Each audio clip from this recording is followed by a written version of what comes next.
Welcome to the New Author Podcast, a weekly podcast diary starring Jerry Evanoff and Rich Kacy. Join them weekly as they talk about writing, publishing, and marketing their books. And now, here are your hosts. Hello, everyone, and welcome to the New Author Podcast. We are back on a Monday. It's June 30th, 2025. Episode number 316. I believe John would be proud. Is that John 316? Is that right? Yeah. Is that what they always have the football games? John 316? Yeah. I'm one of the hosts of this podcast, Jerry Evanoff, and with me, as he is each week, is Rich Kacy. Rich, I have two questions for you before you get started. Before I even ask how you're doing, I have two questions for you. Number one, do you think I'm too old to become an FBI agent? No. I've been kicking it around, thinking about it. That'd be a special investigator. Yeah, sure. I think I could do it. I'd like to, I don't want to have to carry a gun and go out into the field, but like work maybe in the office, do computer stuff. Yeah, I was excited. You can work in forensics. I don't even know what they would call it, but like online intelligence or whatever. Yeah, I would love to do that. Okay, number two, do you think I should learn to write left-handed? I can't see the upside in that really, but no. Because I'm sitting here, I have the Post-it note to my left right now, and I was sitting here like this and it was pretty bad, but my right-handed handwriting is bad too. Yeah. So I don't know, you may discover a hidden talent there, I like that. Okay, well, how are you doing this week? Well, I'll tell you how I'm doing. Just as you were starting it and that intro music was so loud, I was sitting here playing with the USB drive, and I thought about, I should have just stuck this thing up my nose before we started, and that way we could sit there with it and see if anybody noticed. So just the whole time. Yeah. Rich, something's different about you. You get glasses? A library. It's a library branded one too. Good. Yeah, it's nice. All right, let me jump into my stats. I had a really fun last, 5 days since we podcasted. I almost was going to have to cancel again, but I didn't have to. So we finally got to a Monday. I'll talk about that in a minute. It's a fun story. I usually do my recap of the entire series at the beginning of each month, but it is June 30th. Tomorrow's July 1st. So I'm going to go ahead and do it now and not worry about doing it next week, especially where I'm at in the series. So if you're new, I published book 1 in my series, Murder Mystery, Amateur Sleuth, one step higher up from Cozy Mystery. Kind of try to copy Agatha Christie a little bit. Back in May of 2023. Started writing book 2 and got most of the way through it. In fact, got through the first revision even and decided that I did not want to just write book 2 and publish it and then write book 3 and publish it because I had an overarching plot that was going to reach through the first 9 books. So I decided to just write a whole bunch of first drafts. So in the past 2 years and about a month, I've written the first drafts for books 2, 3, 4, 5, 6, 7, and 8, along with novellas 0.5 and 7.5.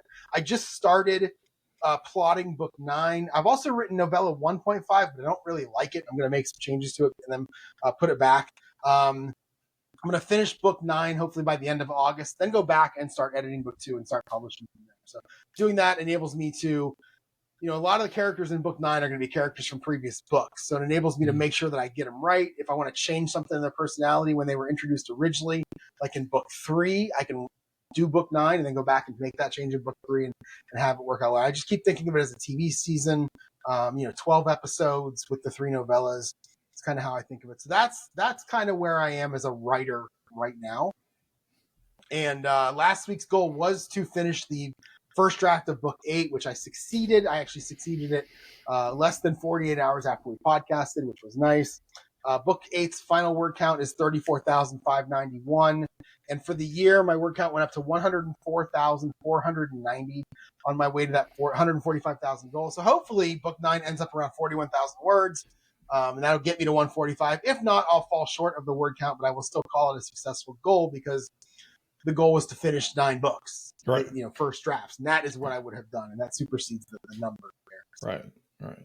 And then finally, my words per hour stayed about the same, 1,283, and that's kind of where I'm going to end right now for the next probably couple of weeks while I'm plotting book 9. Okay. Well, I initially had the thought after we podcast last week that I would do a recap of the first 6 months as well. But then I completely forgot about it because I did absolutely no writing during this last 5 days. I didn't even think about writing. I did a lot of other things, which I'll talk about when we get to it. So my total words for the year still stand at 132,256 of a 200,000 word goal, well past the halfway point in terms of words. And we're at halfway point of the year. So I feel good about it. Okay. All right. Well, I can jump into my week, and I'm going to walk away from my computer while I'm doing this, but you can still hear me, right? You can still hear everything properly. Yep. All right. So last week, after the podcast was over, I was in here publishing it in the other room where I'm at right now, and I looked above my monitor, and I have this Post-it note that I made out a couple of years ago that shows how Paul Teague priced his books when he did a 9-book series. And I thought, that's what I'm going to start at. I'm going to start there. And I went through each of his books, the way he did it. I don't know if Paul still listens or not. If so, hello, Paul. We miss your podcast. It's been a couple of years. But what he did was he sold each book at $3.99 each. He priced a box set of 1 through 6 at 99 cents. He did a box set of 1 through 9 at $9.99. Then he did a box set of 7 through 9 for $7.99 and a box set of 4 through 6 for $7.99. So to kind of try to sum that up a little bit, the only way you could get books 1 through 3 is if you bought them individually at $3.99, or if you bought the box set of 1 through 6 at 99 cents, which is interesting, or the box set of 1 through 9, which was $9.99. If you did buy 1, 2, 3 individually, you could get 4 through 6 for $7.99. You could get 7 through 9 for $7.99. Whole bunch of stuff here going on. I believe that this is a really good way to do it because, you know, if you buy 1 through 6 for 99 cents, you're invested. You're probably going to buy 7 through 9, and you're going to get some money there. If you buy them individually, obviously it's good. The only one that puzzles me, 1 through 6 at 99 cents, I'm pretty sure he did that. I think I've asked him this before. He did that to get Kindle page reads. Okay. Because when people buy it at 99 cents, it's going to, you know, it's going to help the ranking a lot. It's going to move way up the ranking. People are going to see that when they're browsing, and they're going to go in and get page reads. And then anybody who gets 1 through 6 for 99 cents, if they like it, they're going to get the next set for, you know, $7.99 or $3.99 a piece for each of those books. So, right. You almost have to think in terms of, okay, what is my end goal here? Is my end goal to sell whole books, or is my end goal to sell page reads when you're doing the Kindle? Absolutely. Yeah. Yes. And you can't, you know, to do both at the same time. I mean, I'm sure there is a way to optimize to do both at the same time, but you're always trading off a little bit.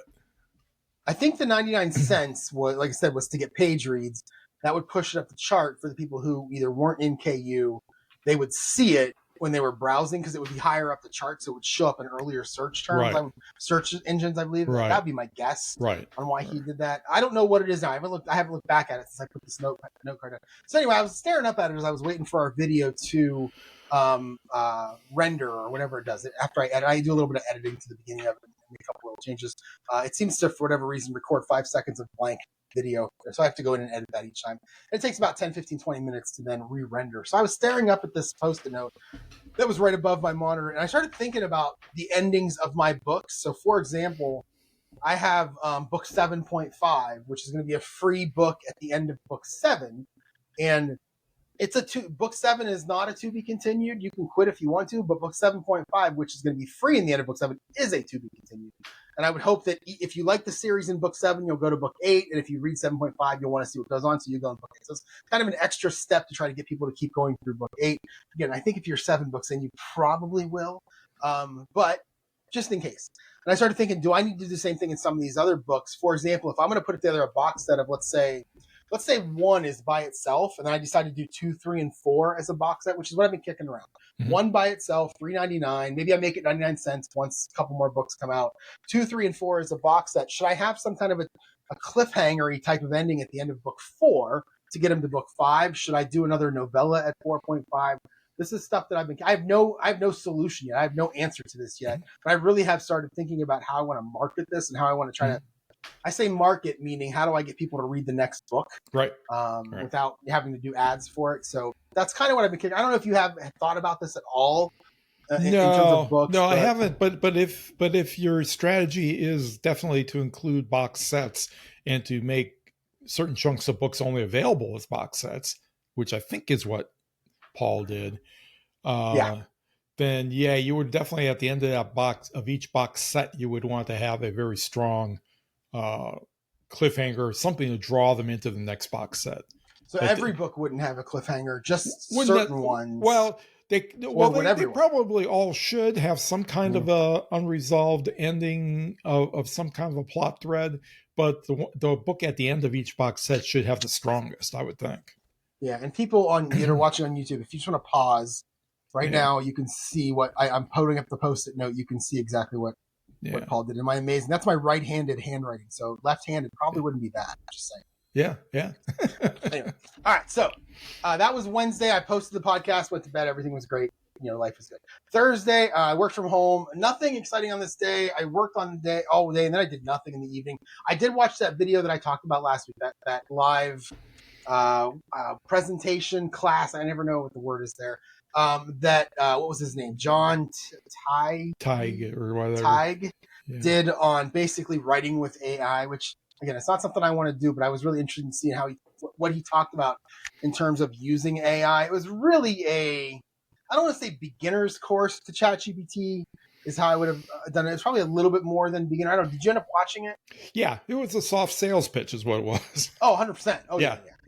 Which I didn't learn anything from it, but if you were coming new to thinking about doing this, then you would pick up a few things.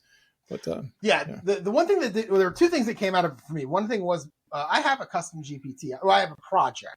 And in the project in ChatGPT, I have a whole bunch of stuff about my series that I use. So like when I sit down to plot like I am now, I'll use that project and I'll chat inside of there. So it has that information.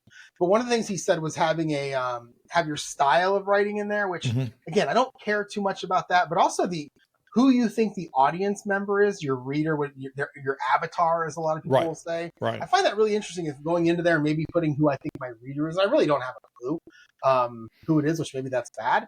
But I thought about that. The other thing, I can tell you who it is because it's the same for every single genre and every single book that's ever made. It's women over 50. Oh, okay. That's the vast majority of the readers and buyers of books. Now, if you're going to niche down, then you might have something a little bit different. But I can tell you from library work that I do that it's women over 50. They're the vast majority of the readers. They're the ones that have the time. Yeah. They're the ones that have the time to do it. In general, they are kind of agnostic about what kind of books they read in terms of genre. There'll be those who only read romance or those who only read mysteries or whatever, or cozy mysteries. But we have quite a few that come in and pick up the bestseller lists and say, okay, what do I want to read this coming weekend? And they'll check 3 or 4 books out and read them in a weekend. And that's funny that you say that because today I went to the grocery store in the evening, and I bumped into my ex neighbors, the guys who I hung out with when I was a kid. They were a year or 2 older than me, and another one was 4 years older, with their mom. And I bumped into, I hadn't seen their mom in years. And I bumped her at the grocery store and we just started talking, and I was telling her what I was writing. She said, "Oh, I love those. I have the Hallmark Mystery Channel. I love those things." And now you say that, I'm like, "Man, she's 75. So you're probably right."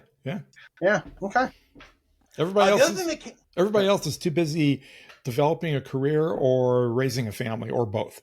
So, yeah. Okay. The other thing that came out of it was I really enjoyed or was intrigued by his guarantee, because like you said, it's a soft sell for his class or his whatever. That's all it really was.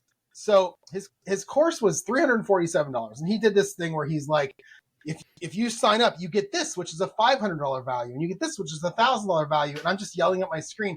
It's a $1,000 value because that's what you priced it. Yeah. That's all. It's not a physical object. You pick the number. We actually have no idea what the value is. No.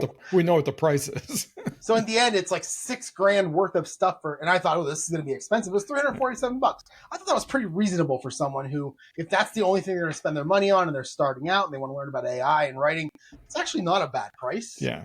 But what I thought was interesting was he said, if you sign up and you follow everything that he says, which maybe that's where the he can cover himself and get out of it is, but he said if your book does not become a bestseller, an Amazon bestseller, he kept saying an Amazon bestseller, which I'm sure means something different than just bestseller, he would jump in personally and make it an Amazon bestseller himself. Now, maybe there's a bunch of loopholes he can use to not have to do that, because I'm very cynical and that's all I can ever think of is how he can get out of it. But I did think that was a pretty interesting guarantee where he basically said, if you follow my steps and it's not a bestseller, I'll step in and make it. I thought that was really interesting. Yeah. My initial reaction when somebody says that is to turn and run as fast as I can, because it's obvious somebody is selling you something. And yeah, you're right. What does it mean? In fact, that was the first thing I thought about. Okay, Amazon bestseller. What does that mean? Always said it first. Going to get an orange tag and a super niche down category where there's no other books or something. You sold 3 books and you beat the people that sold 1. Right. Yeah. Exactly. So I thought, but don't get me wrong. I thought it was interesting. And the other thing that came out of it for me was I realized how much I miss 20 Books Vegas conference. Because I was just enjoying sitting there, just listening to someone talk about writing. Oh, yeah. Yeah. I thought that was so cool. And I want to sign up for more of those because I was telling a friend of mine, about it. And she's like, well, how much is it? I'm like, no, it's free. It's free. How's it free? I'm like, well, I'm sure he's promoting something. He wants you to come in, watch him, and then buy his stuff. And it was, again, I'd love to sign up for a couple more of those. They have to be somewhat interesting. Mm-hmm. But it was just fun to watch someone teach something about writing, something I haven't done in a couple of years. Yeah. Friday, I was on a half a day. I was off to Buffalo Wild Wings at lunchtime. I had 2 chapters left to write. I wrote one of them, chapter 20. This is a chapter that I said last time we talked that I wasn't sure about. I thought it was probably an okay chapter, but it was in the wrong place. But I made a few changes to it and ended up leaving it where it was, and it actually works really well. It's kind of a stalkerish type of chapter. It's 1,510 words, right? 1,510? Yeah, 1,510 words. And then I wasn't planning on writing that chapter. I think we talked about this before. When I'm home, I can keep going. And when I'm at a restaurant, I'm just waiting for the end of the chapter so I can leave. Right. And so I knew it was going to rain. I knew it was going to come down pretty hard. I wanted to get out of there. But the thing about that Buffalo Wild Wings is they don't really have any servers. They have like 2 people on. It's different every week when I go there. And they don't really pay attention to me once I'm done. Now, I haven't got the bill yet. But if I want to drink, I just put my empty glass on the edge. At some point, they see it. They don't really pay attention. So I was ready for the bill. Couldn't find the waitress. So I just started writing chapter 21. And by the time she found me, I was a third of the way done. Put my credit card down. By the time she came and got it, I was another third done. I was 2/3 done. She took it, brought it back, and I realized I'm not very much far from being done. I might as well just finish it. Mm-hmm. So I ended up finishing the chapter 21, 1,094 words. So for the day, I wrote 2,604 words. I don't know how, about 2 hours, something like that. I don't remember the exact amount, about 2 hours. And that actually finished the first draft of book 8, which made me really happy. So are these servers that have served you before, or are they just, are you just known now as that writer guy? No. It's the weirdest thing, Rich. Every week it's different people. Oh, really? Like okay. Every week. I had a girl come over to me a couple weeks ago and she went, "Oh, hey, you're back." I had no idea who she was because I hadn't seen her in so long. Yeah. And I still don't remember seeing her the first time. She just remembered because I have the laptop. So, so it's always new people. It's not like other places where I go where it's the same people. It's strange. So it is weird. Let's see, I went home, played my football game, dinner, watched TV, bed early, all that good stuff because it's time to go golfing the next day. So Saturday, I was up early. We played from the white tees, the seniors tees, and I shot 83, which was so fun. Yeah. I have actually been on a streak lately at the golf course, other than the 93 I got last Sunday, of being in the mid to low 80s from not only the white tees, but also the men's tees. I don't know. I'm just hitting the ball. So I can't wait to golf tomorrow night. I'm so excited to play tomorrow night because I've been playing good, playing well, as they say. Once I got home, I brought Max. I took Max to my mom and dad's, and I'm starting to drive somewhere to go plot. And I get into the middle of my little town and go, I'm going to go to Subway and then just go back home. So that's what I did. I did not go anywhere to plot. I went to Subway, came back home. After I ate, I opened up on I have a 34-inch ultra-wide curved monitor in the front room. And I opened that up. And I opened up Novel Crafter. I opened up my book 9 Word document. I opened up Scrivener because that's where all of my first drafts are. And just started putting all the pieces together. I have a character sketch for six or seven characters that are going to be in book 9 as suspects or other side characters, random characters here and there. Like I have a retired cop who was on the case of Sam's parents back when they died, that kind of thing. A lot of these characters are actually going to be in earlier books. A couple of them, one of them from book 2, one of them from book 3. So I started organizing who they were, realizing that I hadn't really put them in those books. One of them isn't in there at all. Book 3, he's not in there at all. I got to add him to book 3 when I go edit it. Book 2, I got to give her a little bit more character when I edit that one. This is why I'm glad I did it this way. I worked for about 4 hours doing this. No plotting, literally no plotting, just a lot of putting characters together. getting everything organized. I moved my book 1.5 that I don't like, the novella. I moved that into Novel Crafter so I can get ready to start editing that at some point. But one of the characters in book 9 is introduced in that book. So just a lot of, putting all the pieces of the puzzle together. And I'll talk about why that phrase means something to me here in a minute. So really, that's what I did on Saturday. The other thing that I did is I found the one thing I have way too many laptop computers here. I'm looking right now and I can see 3, and there's another one. I have 4 laptops, right? And I use 3 of them. I literally use 3 of them on a pretty regular basis. The 4th one is just an older one from a few years ago that started to slow down. I don't use it anymore. It's actually like 4 or 5 years, 2 or 3 years ago, probably. Yeah, I don't know. Whatever. Anyway, the problem with this ChemiCloud email is that, I like ChemiCloud. They were cheap, but they're not very good. Their email system. I'll open up Outlook on my laptop. I'll set it up the way you're supposed to set it up so you can use it. Download email from the server, send emails through the server, just like you should do it. Any Outlook does. And after about 2 weeks, it'll just stop bringing emails down from the server. It just quits. And I had that on a couple different computers, so I don't have any emails from Super Editor C. I haven't talked to her in over 2 years. So I had to dig out my old laptop that's really slow and broken, and I charged it up and did a bunch of Windows updates on it to make it happy. And then I found her email. I forwarded it to myself, and I just use now the web version of their email because I can create all my folders in there. I can get it from anywhere, and I'm not worried about it breaking. So I forwarded it to myself, and then I replied to her, and she said, "Hey, it's been forever since we spoke. I want to check in, let you know where I'm at, see if you're still available for editing. I'm not ready now, but by the end of the year, I'll be ready, just saying hello." Her and I, back in the day when she was editing a lot for me, we would just chat. She would send me Netflix recommendations to watch, things like that. And she wrote back to me on Monday. Is that today? Yeah, she wrote back to me earlier this morning and said, "Nice to hear from you. Find out you're still writing. Rapid release is a good way to go." She's still in Brazil, still editing, and told me that if I let her know 4 to 5 weeks before I'm ready, then she can squeeze me in somehow. And then at the end, she said, "So let me know when you're," she said, "Happy writing must be like a big puzzle, complicated yet fun." And that big puzzle thing is so true. I have all these pieces now in these first 8 books that I'm trying to put together into a puzzle in book 9. Right. So it's fun and really hard. I think I'm going to utilize my bulletin board right here. You can't see it, but it's right here that I built when I first started writing in 2016 using insulation board. I bought a 4x8 sheet of insulation board and then duck cloth. And then I went over to my mom and dad's and I cut the board in half and put duck cloth over. So I have a 4x4. Actually, I think it's 4x6. I'm not sure. Maybe it's 3x4 piece of bulletin board hanging up here on the wall. It's been hanging here for about 10 years now that I use every now and then for writing. It's got text in it and plots and stuff. It's got a picture of Bernie Kosar hanging right there. So So I'm going to have to really work on putting this puzzle together. But I did get a hold of her. And I'm so happy to hear that she's still editing. And she just told me, when you're ready, do it. Yeah. It's funny. Every time you mention ChemiCloud, I don't know why, but in the back of my head, I have this vision of a half a dozen Russians in some cement bunker in Chernobyl. They're running this thing. Nice. Wouldn't surprise me. Yeah. The UI is not great. I mean, it was cheap. I paid for 3 years and it was a couple $100. But when anytime I go in there, they remind me that when my 3 years are up, to redo 3 more years is like $730. Yeah, it's terrible. So, I also had to re-up my Open Router credits, and this is because I use Novel Crafter and I use a lot of plotting stuff. I do a lot of editing in there, and I will say though that I use Sonnet 3.7, which is not cheap. I put $20 on there back in April.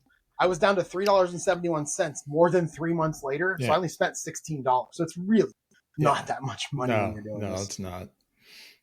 And then I ended stopping all the work around 4:00.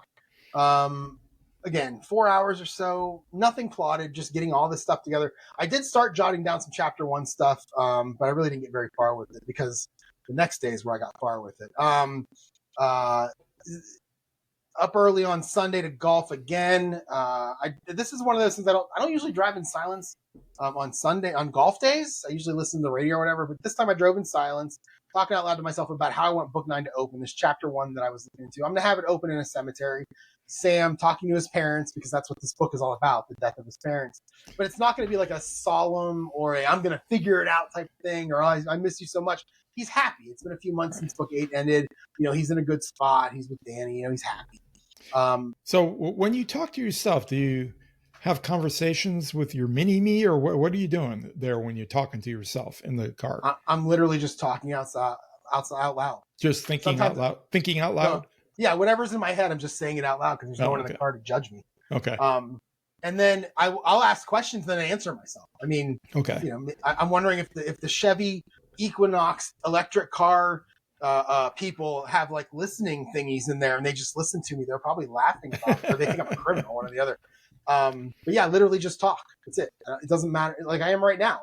It's okay. I'm just not talking to anybody except myself in that case. I'm really just getting it out loud because I feel like I remember it better if I say it out loud. So that's what I do. Okay. And what I came up with was chapter 1 opens in the cemetery. There was a character back in book 3 who tried to lure Sam over to the company to solve a murder by promising him information about his dad that was trapped in the files of this corporation. And then what I did is in book 7.5, I had my serial killer actually be the one that did that. He did that luring, and then he killed this kid instead. This kid's name was Eric Benson. He killed him instead. He killed him in 7.5 or 8. One of those 2 books. And then I thought, well, wait, wouldn't it be cool if he actually didn't kill him? He killed somebody else by mistake, and this Eric Benson was still alive. So as Sam's having this conversation in the graveyard, this kid pops out and says, here's the stuff I promised. And this is my inciting incident. This is what gets him into the case of the death of his parents. And then the kid walks over to the grave of the guy that got killed and shoots himself. Suicide right there. I figure that's a pretty good way to end the chapter. Start chapter 2 now at the funeral of this kid, where now we get some of these characters, these shady characters that are going to be suspects, back into the plot. So that's kind of where I sat down on Sunday. I golfed again. This time I played from the blue tees, the men's tees, and I actually shot 84. So it was only one stroke worse. Nice. Yeah, very happy. Yeah. I'm hitting the ball so well right now. It's great. And then I got home. Okay, it's time to start plotting, except I sat down on the couch and did absolutely nothing for a good 4 hours. I mean, I just sat there. I watched a little bit of TV. I talked to myself. This one was not out loud. Many times on whether I should take a nap or not. In the end, I didn't, but I was really close. I could have if I wanted to. And I don't know, something around 4 o'clock just got me off the couch. I don't remember what it is. I kind of jumped up off the couch because of something. I had no idea what it was. Probably have to go to the bathroom. Probably did, yeah. And then I played my football game back here. That was fun. But in the evening, I did open up my laptop to book 9. To my book 9, I have a Google document that I'll use to plot out book 9, where I have all the character stuff laid out from the previous day. And I started writing out what I wanted for chapters 1 and chapter 1 and 2, and where I wanted to start. So that's kind of how I ended the night last night. Pretty happy with where I am. And then today I worked from home.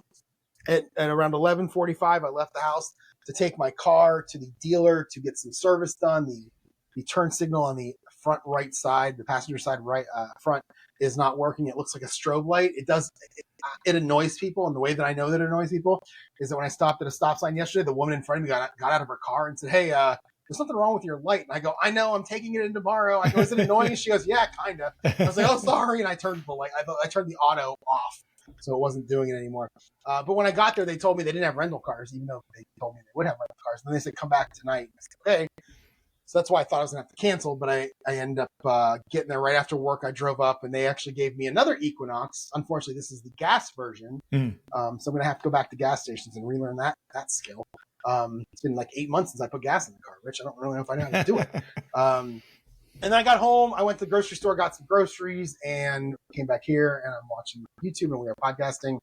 And so I'm very happy with the week. I was able to finish that first draft and then start the plotting of book 9. I'm happy that I got in touch with C, and she is still editing and willing to edit my books for me. I'll probably start with the developmental edit of book 2, just to make sure that I'm on the same. It's been a while, so to make sure that I'm on the right track. I really want these to be good. I really want this puzzle to fit together well. I think it's going to be really complicated. So I'm really happy with the way they do. There you go. That's my week. 9 books. It will be really complicated. That's for sure. Yeah.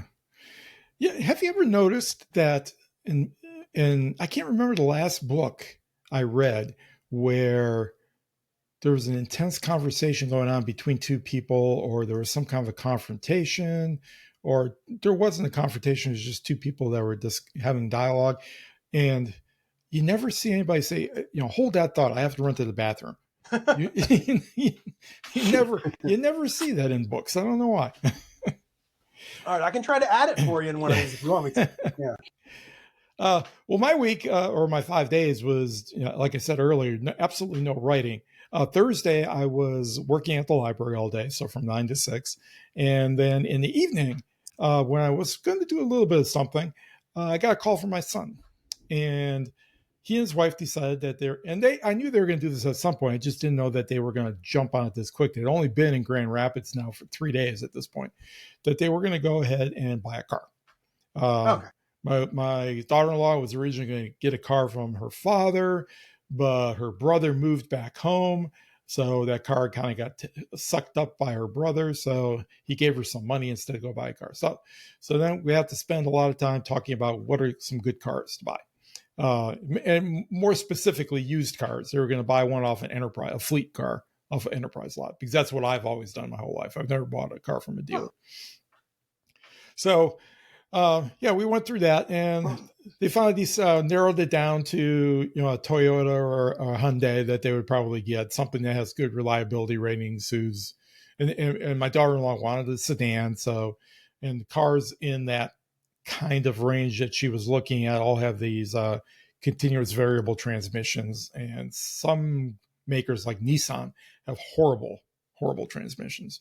So we talked through that. That sucked up my whole Thursday evening. Friday, I got up, and again, I was going to go, okay, I'm going to go ahead and do some writing. Except Friday, I didn't get up until noon. Oh, jeez. For some reason, my wife and I would just, the alarm didn't go off because it was a day off from work. And I usually wake up anyways if it's day off from work when I'm supposed to go to work. But I didn't that day, and we slept until noon. So we had like a late breakfast, early lunch. And then my son called again. They were at the lot, and they had been test driving. And then, so they wanted to talk through the different options and everything. So that kind of sucked up a couple of hours back and forth with them on that. And then by the time that was all done, I was exhausted. But at least they ended up buying a car, and they ended up buying an Elantra. I have one of those. Yeah, it's very fire engine red. It's very snazzy looking. Yeah. Nice. And they're very impressed because they get like 40 miles per gallon in the city. So and then I probably could have done something in Friday evening, but I didn't. I just read instead. In fact, I finished up the book that I believe I mentioned last week. I was reading Chemistry by, maybe not. Maybe I started it after. I can't remember if I ever mentioned it. That one doesn't sound familiar. No. Yeah, the book is called Chemistry. I think I started it last week, but I forgot to mention it. By Wiki Wang. Basically, a story of a graduate student and her travails during her graduate program, and the loss of her degree and the loss of her boyfriend, and kind of a real downer. But but she kind of makes it through this period of mental illness and stuff, and then comes out the other end, hopefully with some hope for the future. I will say, speaking of a real downer, I got the next book for the 372 Pages podcast where they make fun of bad books. It is called Night of the Crabs by Guy N. Smith. And it just looks like it's going to be a winner. Night of the Crabs. I like that. Night of the Crabs. Yeah. Yeah. Very excited. Or John Carpenter, if he was still alive, he might be lining up to buy that book. Yeah. Oh, yeah. Yeah. Saturday, I got hit Saturday by a virus of just not wanting to do anything. So, and it was hot outside. So I did get out and did some vegetable picking because things had gone for like a week and I hadn't picked anything. So I went and picked everything that was on the vines, and cucumbers and tomatoes and beans and stuff. They're pretty much gone by now. Everything's dying because of the heat. The only thing that are doing really well are peppers, which love the heat, and eggplant right now. So I did that, and then I came in, and I was hot and sweaty, and it got cool in the air conditioning, and I took a little nap, and then I got up and said, I really don't want to do any writing. I'm just going to read. So I started a new book by Cal Newport, the guy that wrote Deep Work. It's called Slow Productivity. I started that one. And then I also started on Saturday another book by Shane Parrish. I don't know if you've ever watched any of the or listened to any of the podcasts of the podcast that's called The Knowledge Project. I think I may have mentioned way back when, but he basically interviews corporate titans and all these people who are really big on, what does it take to make good decisions and things. He may have even introduced or interviewed Cal Newport at one point. But anyways, he's got this book out that kind of summarizes everything he's learned from all these people over the last 10 years he's been doing this, called Clear Thinking. So I started that one as well. And I just kind of carried that into Sunday. I got up on Sunday morning, didn't want to go to church, didn't go to church, just blew it off and just read all day long. So, and did nothing else other than eat. I ate a lot this weekend. So, which often happens when you're just sitting around reading. It's like, you gotta have something to munch on. And then this morning I had to wake up and go to work, and came home and podcast. So I was talking with my son again, this time about health insurance. So yeah, it's tough transitioning into adulthood. Yeah, I mean, he graduated, really super smart, got his first job. Right. He's got to call dad to become an adult now. That's right. He's got to figure out all these adulting things that they have to do now. So yeah, that was my 5 days. Totally unproductive, other than the reading, and I really enjoyed the reading. It was good. I forgot how nice it is to have both fiction and nonfiction books going at the same time, so you can flip back and forth depending on what your mood's like. Oh, and I also read some more of the Echoes of Old books, because that will be coming up next week on our book club on next Thursday. Okay. So that was it. Future list? Anything new? No, nothing new there. I actually, on mine, I mentioned last week about the listening to James Blatch and Kara Clare a couple weeks ago on their podcast, where Kara said a friend of hers asked ChatGPT to email her a marketing plan every Monday. And I said, I want to do this. I didn't know you could do this. I've never heard anything about this. I want to do this. So I went to ChatGPT, I don't know, maybe Saturday. I don't know what day it was, but I went to Saturday and I just said, hey, quick question for you, as if I'm talking to my best friend. Like, quick question for you there, ChatGPT. If I want, I can ask you to email me something each week. Let's say on a Monday morning, and you'll do it, right? And it said, I appreciate you asking. Very kind. I appreciate you asking, but no, I can't send emails or schedule messages to be sent to you outside of this chat. I don't have the ability to initiate contact, send emails, or automate outreach on my own. However, I can help you, A, draft emails that you can send yourself, B, write code or set up tools like a script, Zapier workflow, or a cron job, whatever that is, that could automate sending an email on a schedule, or C, create reminders for templates for weekly use. And I said, wait. And that's why I just said, wait. I heard someone on a podcast say her friend is an author, blah, blah, blah, blah, blah. And it said, I could see why that would be confusing. The short answer is no, I can't do that. What probably happened is the author's friend is using a tool or app like Zapier, Make, or Custom Script that combines ChatGPT with email automation. Each Monday, that tool triggers ChatGPT to generate or update a marketing plan, then sends it via email. ChatGPT isn't doing the emailing, the automation tool is. So there's a program out there that I used for work called Microsoft something or other. I can't even remember now what it's called. But I did that where I set up it does a Power BI report, saves it to a file, uploads the file to an FTP so somebody else is actually does it every day. I set up the schedule, does it every day. That sounds like what this is something copies, something prompts ChatGPT for answers. The answers are then grabbed, and then the next step of the plan is then email it to that person. Right. Which still is very interesting to me. I actually think that's really interesting. I kind of want to do that. And I said, what I want to do that. What do I want to do? Tell me what to do with it. And it said weekly marketing plan ideas, obviously writing prompts, progress check reminders, newsletter drafts, maybe. And then it knows that I do a lot of stuff with my board games, my sports games. So it actually also suggested game stat tracking summary. And I said I wanted to be author-related social media. And I said, could you give me 3 Facebook posts that I could post throughout the week, where one of them is a true crime idea, something that happened in real life some years ago that I can post just a news article and talk about it. Number 1, behind the scenes, author life, and then reader engagement post.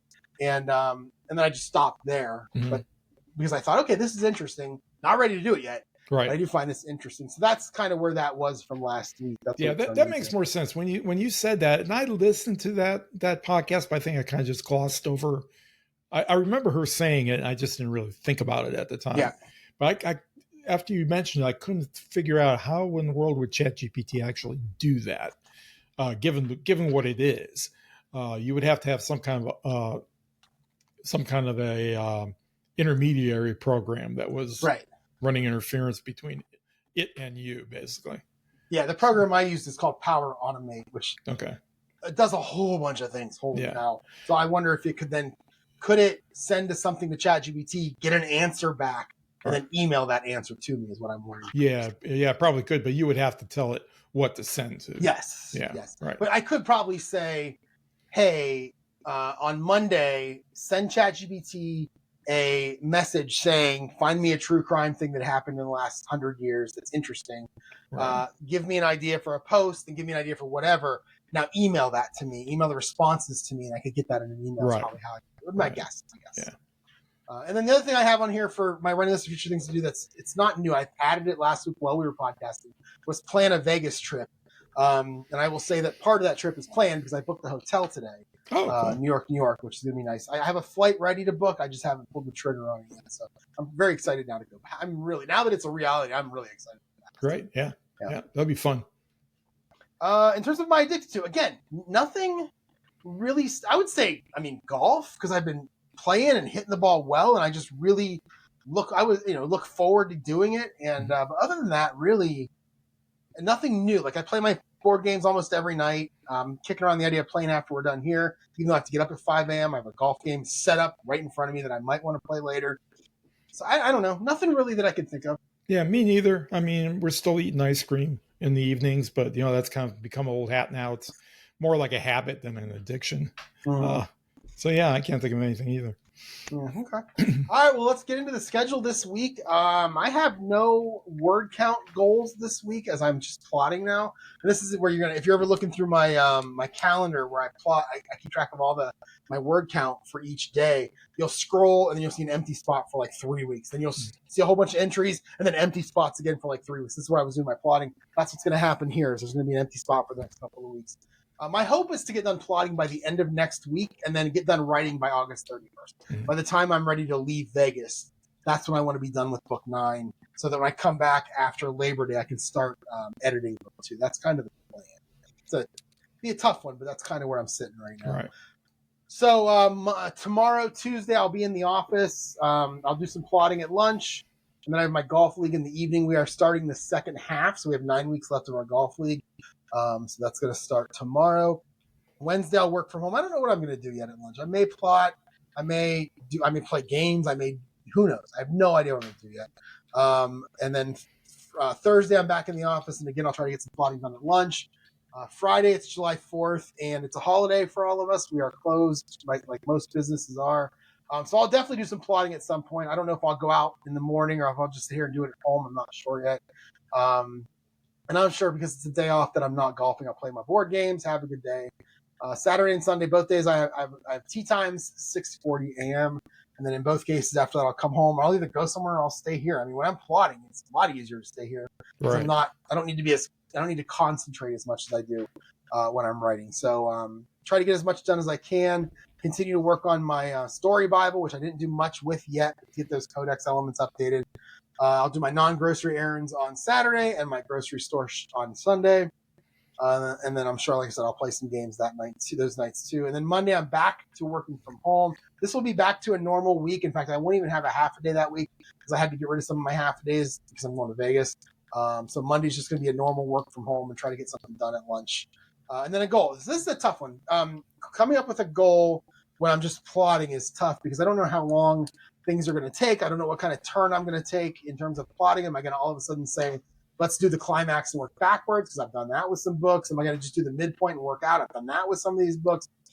So I'm just going to make something up. And if I pass, great. And if I don't, it's because I got other stuff done. It's not the end of the world. But I want to have my inciting incident done, which actually already is, my midpoint, my 2 pinch points, my climax done for book 9. I want to have all the important pieces done that I can just kind of work off of, connect from here to here to here to here, and get that thing going. So that's kind of what I'm going to call my goal for week 9. But really, it's not. It's a soft goal. If I don't get it done, I'm sure I'll get other stuff done in the plotting that'll be fine.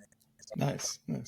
Well, my week normally would be a very long, kind of straightforward week, because I'm starting today. I'm in a stretch of 7 days in a row working. So I work right through next Sunday. However, we got that Friday off because of July 4th. So that gives me a little bit of break.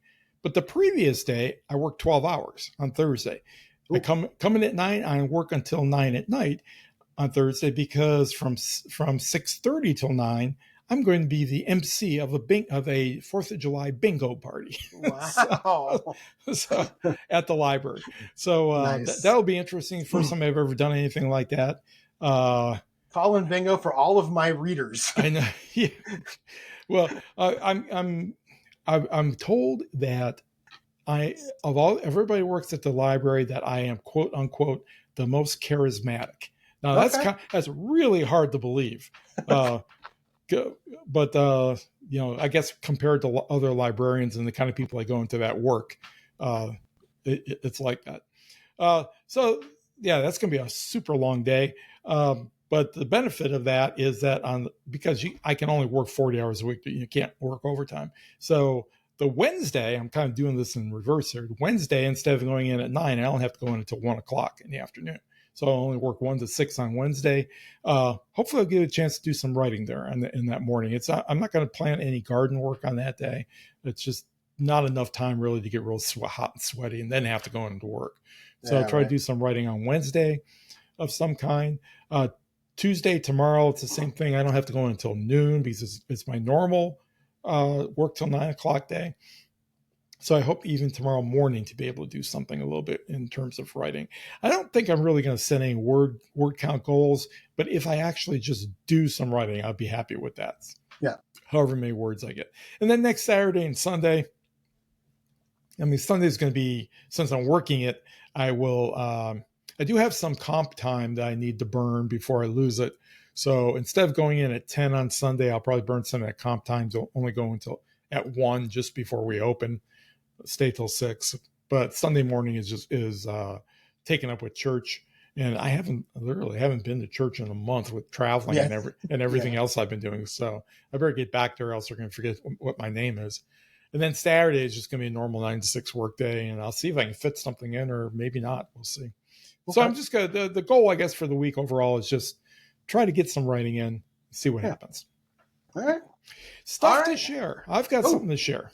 Oh, yay. Yeah. This is something film oriented, and it's something I can recommend to everybody to check out if you can.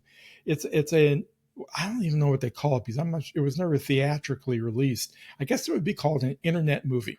It was an indie movie from a few years back, and it's called The Pastor and the Pro, where the pro is a professional call girl, escort.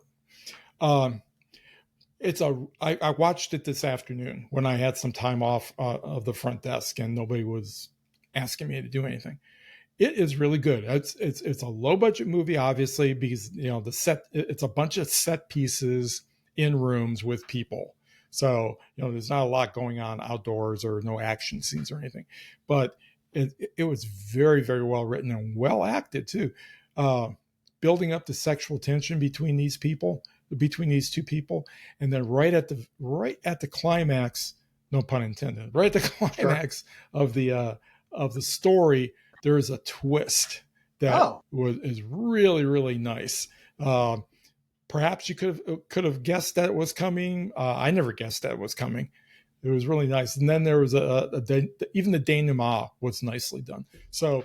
Yeah, I recommend it. It's about it was about 80 minutes long, I think, maybe 77 minutes long, not super long. I know you have trouble sticking with movies, but stick with it to the end if you can. If nothing else, the female lead, a woman named Kelly Cunningham, is very easy on the eyes. So you're saying don't turn it off after like 55 minutes and be like, I'm good. That's right. Don't do that. Right. But yeah, so I can recommend that. Okay.